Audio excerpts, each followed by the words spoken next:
of the nation.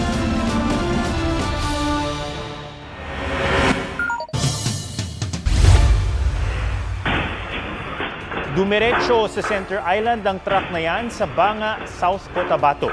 Bumagsak ang nasalpok nitong poste ng solar light. Wasak ang harapan ng truck pati ang inararo nitong Center Island na posibleng di raw napansin ng driver. Ligtas ang driver na isinugod sa ospital. Kinilala ang dating aktres na si Nadia Montenegro na staff na ngayon ni Senator Robin Padilla sa sumbong ng umano'y paggamit ng marijuana sa Senado. Itinanggi raw ito ni Montenegro pero patuloy ang investigasyon. May report si Mark Salazar. Ang dating aktres na si Nadia Montenegro na staff ngayon ni Senator Robin Padilla nabanggit sa isang incident report ng Office of the Sergeant at Arms. Sa incident report ng Senate Sergeant at Arms na si LSO-1 Victor Patelo, may simoy ng tila marijuana sa loob mismo ng gusali ng Senado. Hindi lamang isa kundi sa dalawa ng pagkakataon. Noong Hulyo, itinawag sa kanya ang tungkol sa malakas na amoy sa 5th floor. Nang inspeksyonin, wala siyang nakitang naninigarilyo. August 12, isa pang staff ng isang senador ang nagsumbong na may kakaibang amoy galing sa ladies' room ng extension offices ng mga senador. Inahalintulad nito ang amoy sa marijuana. At sabi niya, ang tanging umanong nasa area ay si Nadia Montenegro. Nang tanungin ni Patelo si Montenegro, itinanggi niyang nanigarilyo siya sa loob ng ladies' room o gumamit ng marijuana. Pero mayroon daw siyang vape sa bag at baka ito raw yung pinanggalingan ng kakaibang amoy. Sinusubukan naming makakuha ng pahayag mula kay Montenegro. Sa isang pahayag, sinabi ni Senate Secretary Attorney Renato Bantug Jr. na inatasan niya ang Senate Sergeant at Arms na magsagawa ng investigasyon. Sa utos din ni Senate President Chis Escudero, ipinadala ng Secretary of the Senate ang incident report tungkol sa umano'y paggamit ng marijuana sa opisina ni Senator Padilla para sa kanyang kaalaman at naaakmang aksyon. Hindi pa nagbibigay ng pahayag si Padilla pero ayon sa kanyang Chief of Staff, iniimbestigahan na nila ito at pinagpapaliwanag na rin ang nasasangkot nilang staff. Mark Salazar, nagbabalita para sa GMA Integrated News. May nadiskubre na namang umano'y floating shabu.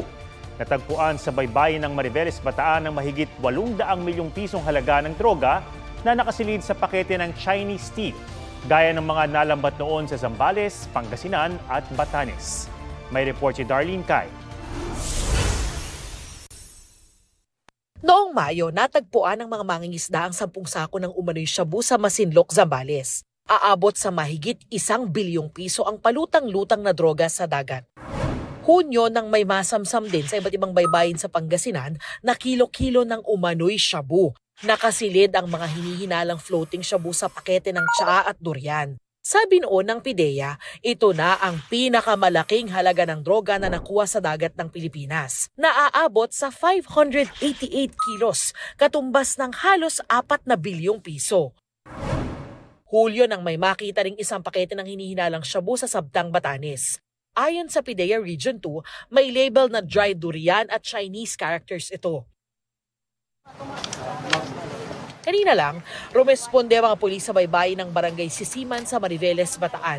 Ayon sa PNP Region 3, isang mangingisda ang nakakita ng sako na nakaipit sa mga bato malapit sa Lighthouse o Parola. Nang isa-isang kunin ang 6 na puting sako ng patuka sa manok, tumambad ang 118 na pakete ng hinihinalang shabu. Nasa 118 kilos ang timbang nito at nagkakahalaga ng mahigit 802 million pesos.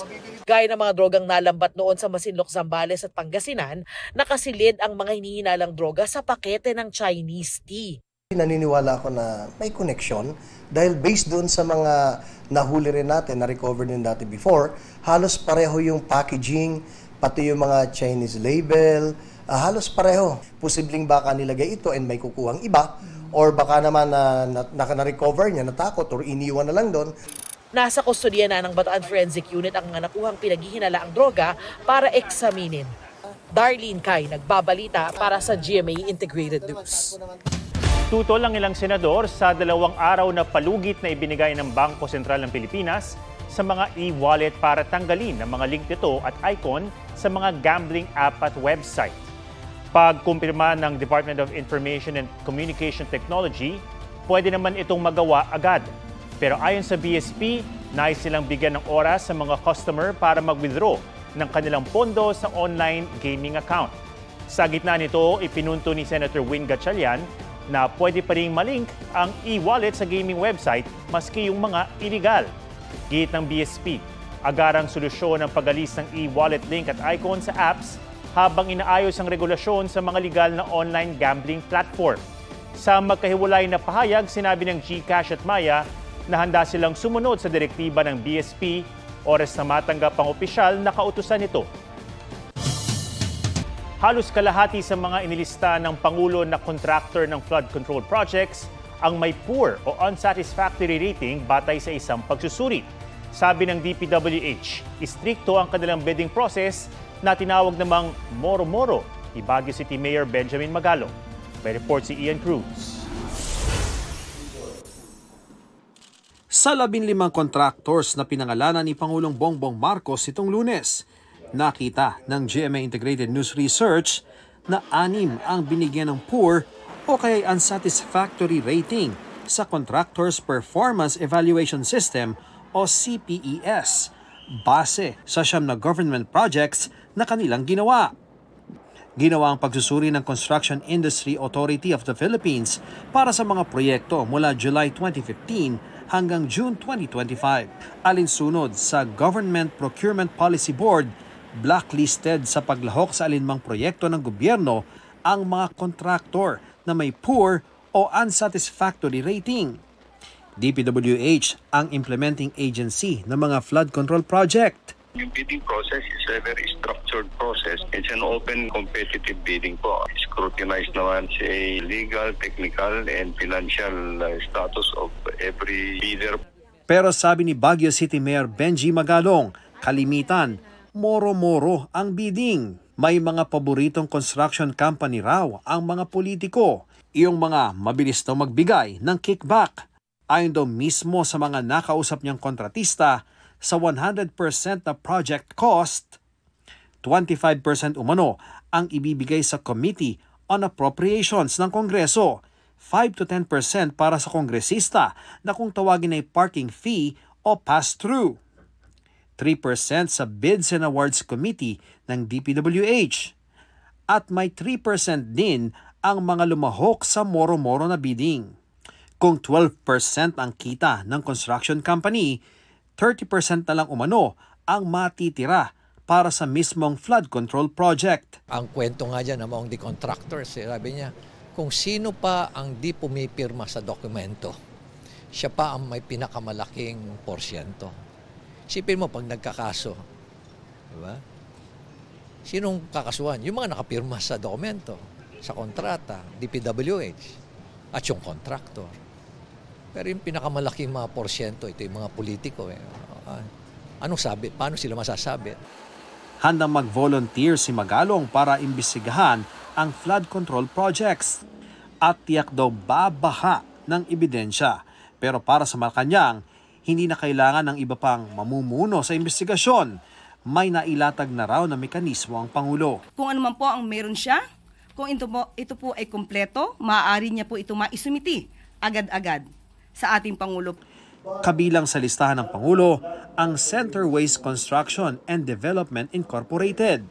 Ang presidente ng kumpanya, si Lawrence Lubiano, na pinakamalaking donor ni Senate President Cheese Escudero noong 2022 elections. Matagal ko ng kaibigan at kakilala siya at tumutulong talaga sa amin. Mula pa, nung hindi pa iso to. At tubong Sorsogon talaga siya. Sabi ng COMELEC, posibleng imbestigahan nila ang campaign donations ng mga government contractor, lalo't pinagbabawal ito ng Omnibus Election Code. Nasa Section 95 kasi, paragraph letter C ng Omnibus Election Code, yung mga prohibited na magbigay ng donation, contribution sa mga kandidato or sa political parties. At kung hindi tayo nagkakamali, na-mention doon yung may mga kontrata, serbisyo sa pamahalaan o kaya mga may public works na contract sa pamahalaan. As to ano yung interpretasyon niyan, hindi ko muna mabibigay sa inyo sapagkat may posibilidad kasi na dahil nga sa mainit ang issue, may mag-file ng mga kaso sa amin sa komisyon. Sinusubukan pa ng GMA Integrated News sa makuhang panig ni Escudero. Ian Cruz nagbabalita para sa GMA Integrated News. Gusto ni Senator Robin Padilla na ibaba sa 10 taong gulang ang age of criminal liability. Pero pinalagan yan ng mayakdan ng Juvenile Justice and Welfare Act na si Senator Kiko Pangilinan. May report si Mark Salazar. Sa murang edad na 13, inakusahan ang isang binatilyo ng panggagahasa at pagpaslang sa 8 taong gulang niyang kapitbahay sa Quezon City, kamakailan lamang. Ang umano'y humalay naman sa 6 na taong gulang na babae sa Mabalacat, Pampanga noong Enero, 8 at 10 lang ang edad. Menor di edad din ang 3 sa 4 na suspect sa pagpatay sa isang estudyante habang nilolooban ng kanyang bahay sa Tagum City noong nakaraang buwan. Ang biktima halos 40 beses na sinaksak. Ilan lang yan sa mga kahindik-hindik na krimen kung saan kabataan ang sangkot. Tingin ni Senador Robin Padilla, panahon na para amyendahan ang Juvenile Justice and Welfare Act na nagsasabing exempted sa criminal liability ang nasa edad 15 pababa. Baka raw dapat ibaba na ito sa edad 10 para sa mga karumal-dumal na krimen. Mayroong mga kahit wala pa sa legal na edad ang kanilang ginagawa ayon sa kanilang mismong kapasyahan. Baka po ito ang panahon na upang magkaroon ng mas naaangkop na kahinatnan o consequences ang kanilang mga aksyon. Tutol dito ang may akda ng batas na si Senador Kiko Pangilinan. Malian niya na hindi pinapanagot at basta-bastang pinapakawalan ang batang nagkasala sa ilalim ng kanyang batas. At yung 15 and below naman, pagka serious offenses, pwede silang mandatory confinement for a period not less than 1 year. Nakasaad sa batas na kung sangkot ang edad 12 hanggang 15 sa karumal-dumal na krimen tulad ng pagpatay at panggagahasa, kailangan ilagay sila sa Intensive Juvenile Intervention and Support Center sa Bahay Pag-asa. Sabi pa ni Pangilinan, maraming probisyon ang batas na pumuprotekta sa biktima ng juvenile offender. Pero binibigyan din ito ang pagkakataong makapagbago ang batang nagkasala. Sa halip na amendahan yung batas, ipatupad ng tama yung batas. Kayo po mismo ang nagsabi, may problema sa implementasyon. Lalo na naman lalakas po ang mga loob ng mga sindikatong bata. Ni-refer sa Committee on Justice ang panukala ni Padilla para mahimay ang issue bago ibalik sa plenaryo at pagbotohan. Mark Salazar, nagbabalita para sa GMA Integrated News. Pumalag si Senator Rodante Marcoleta sa pagbanggit sa kanya sa biro sa isang concert. Ito po yata yung nag-sponsor nung isang concert na ngayon lang. Pati po ako ay kanyang idinawit. Bigla ba niya naman sinabi, tingnan niyo yung mukha ni Marcoleta kung matatawa kayo. Napakawalang hiyan ng tao na yun, Mr. Chair. Nabanggit niya ni Marcoleta. Patuksin siya. Nabanggit niya ni Marcoleta sa gitna ng Senate hearing sa online gambling. Bagamat wala siyang pinangalanan, nag-viral online ang mga video ng komedyante at host na si Vice Ganda na nag-joke ukol sa senador. Wow! Sige nga, titigin mo nga si Marcoleta. Tingnan ko kung matatawa ka.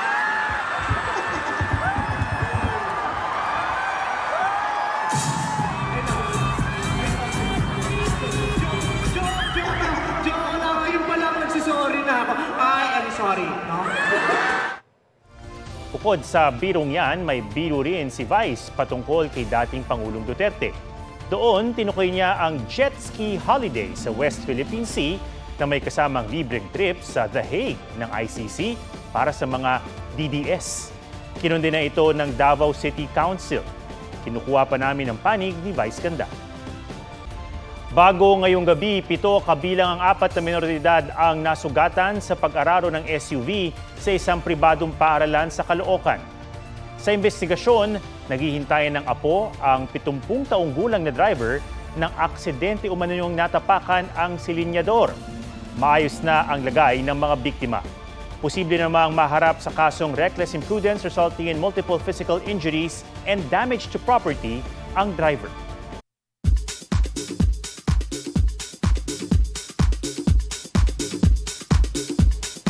On Spotlight, ang star-studded wedding ni Shaira Diaz at E.A. Guzman. At Will Ashley may inamin kay Mika Salamanca. Ano kaya yan? Alamin sa report ni Nelson Canlas. And now, I got to say that every second of patience brought me to the most beautiful reward. And that's you. Thank you. Thank you for waiting for me. And I promise, from this day forward, you'll never have to wait again. Kapuso couple Shaira Diaz at E.A. Guzman, kasal na after 12 years of being together. Definitely not least, may natitipuhan ka ba sa mga housemates? Will Ashley napaamin sa Will You Lie episode ng YouTube channel ni Mika Salamanca. I think everyone knows naman na about this. Kasi since first week nasabi ko na. Wow! Sino? Sinabi ko na. Ay, sinabi niya na. Ikaw? Ay, kuya, totoo. Nagsasabi pa siya ng totoo. TikTok entries ni Jeneline Mercado at Dennis Trillo.